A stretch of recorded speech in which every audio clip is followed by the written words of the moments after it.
if I, of course, give one cat an appearance in a video, we got to give the other cat's appearance in the other video, along with my crooked lamp, and I'll give you one guess as to which cat made that lamp crooked. Hint, she's on the screen right now. That's October. Okay, so what are some special sets? This will be a pretty quick set. This is more mathematical, to be honest, than the rest of this chapter. But let's just cover a few sets that you've probably seen before, but if not, here they are. So there are the sets Z, N, Q, and R. And all of them have this kind of like special bold type font.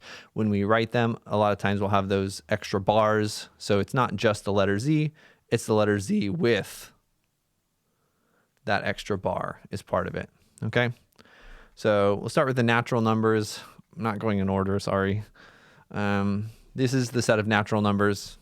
It's just the counting numbers. 1, 2, 3, and so on.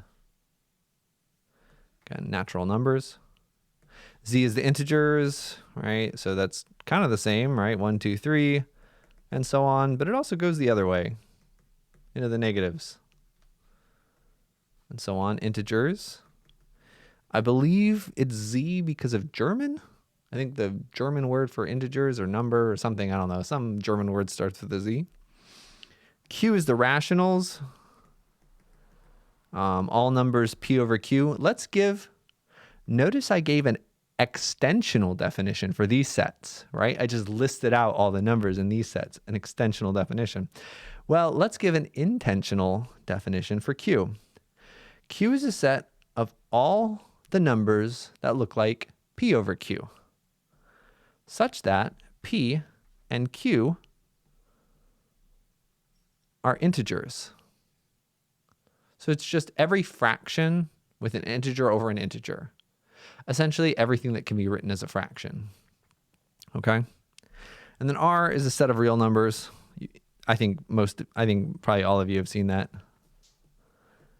I'm not going to write down a definition for R. I'm just going to say the real numbers. Okay?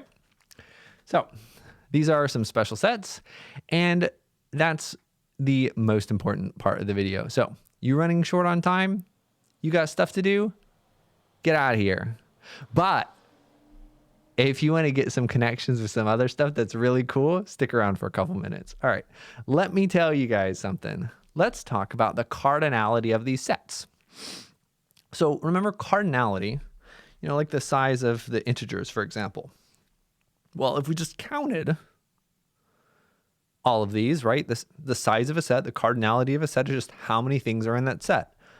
Well, how many things are in the set? Of course, the answer is infinity. Now, there's a special kind of infinity that we talk about in set theory. In set theory, there's different kinds of infinity. There's different sizes of infinity. Specifically, I think one of these is aleph null. I don't remember what exactly the notation is. But the top 3 sets, let's look at the top 2 sets, for example, because this is the thing that always blew my mind in college. The size of this set and the size of this set are exactly the same. They have the same amount of elements. And now you might say, Jason, that makes no sense. Look,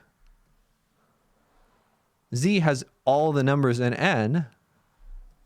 Z has like twice as much, right? But that's not the case. It's infinity. Infinity doesn't work the same way as other numbers. So they do have the same size. And you might say, okay, well, sure, they're all infinity. That's fine. But, check this out. They also have the same as the rational numbers, which I think is actually a little more interesting, a little harder to prove that same size as the rational numbers. It's not true. This is a much bigger kind of infinity. Okay? What's a bigger kind of infinity? It's outside the scope of this class. But the short answer is, can you order? That's not true. Not order. Can you make a list of all of these numbers. If you can make a list of all these numbers, they're called countable. I hate writing vertically like this. But if you cannot make a list of all of them, then they're uncountable. So all the real numbers are actually not countable. They're uncountable, whereas all the other three sets here have the same exact size. It's really fun. Anyway, very cool. The proof that R is uncountable is super duper fun as well. I've already gone off topic too much in this video. I don't want to go more off topic, but I would love to talk to you about it. You want to come to office hours and say, Jason, I have to know, how do you prove that you can't make a list of every real number? I'll be all over that. Okay, so really all you need to know is these. You may have already known them, so nice little breath of fresh air. I don't know. Have a good one. Bye.